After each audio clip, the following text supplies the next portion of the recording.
చెప్పండి ఇక్కడ దగ్గర ఏం పేరమ్మా నీ పేరు? యా ఊరు మీది? ఉడాస్పేట మండలం ఎక్కడ వస్తుంది? సంగం మండలం ఉడాస్పేట గ్రామం. సంగం మండలం మన జిల్లా నెల్లూరు జిల్లా. అయితే మీకు అమ్మ నీకు చేతులు పైకి ఎత్తలేకుండా ఉన్నావు కదమ్మా, ఇట్రా నువ్వు ఇట్రమ్మా, ఇట్రా.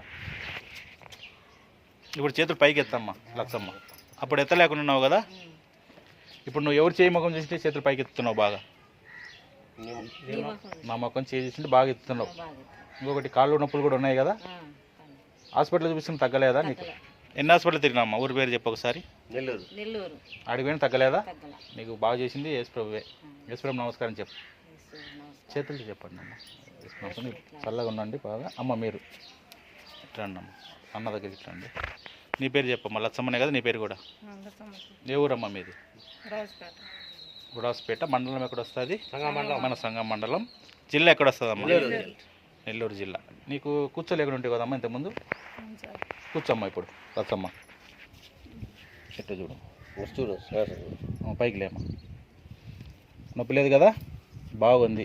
ఇంత నువ్వు కూర్చోలేక నడచలేకుండా ఉన్నావు. నొప్పులను తగ్గినాయా? ఎవరి ముఖం చూసింటే నీకు నొప్పులు తగ్గినాయమ్మా? నా ముఖం చేసి చూసినావు కదా. ఇది జిల్లా ఎక్కడ వస్తుందన్నా? నెల్లూరు జిల్లా. మంచిదమ్మా. నీకు చేయి ముఖం చూసింటే ఎన్ని నిమిషాలు తగ్గిందమ్మా? 3 నిమిషాలు తగ్గింది. నీకు బాగా చేసింది యేసుప్రభువేనమ్మా. యేసుప్రభు నమస్కారం చెప్పమ్మా చేతులతో. యేసుప్రభు నమస్కారం.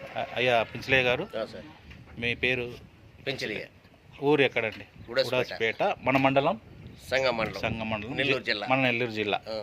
మీరు కాళ్ళు వంగకున్నారు కదా, మీకు కూడా సరిగా కూర్చోలేకున్నారు, నొప్పిన్నారు. ఇప్పుడు కూర్చోండి అయ్యా ఒకసారి. కూర్చోండి.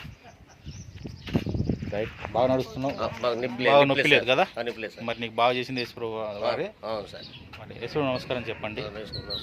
బాగా ఇటు రండి అమ్మా.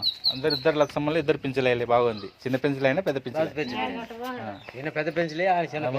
మాట్లాడలే, అంత అవసరం లేదు. మరి అమ్మ మీకు ఏదైనా బాగా లేకుండా బాగా అయింది. మీకు ఆరోగ్యంగా చల్లగా ఉండండి. యేసుప్రభును నమ్ముకోండి.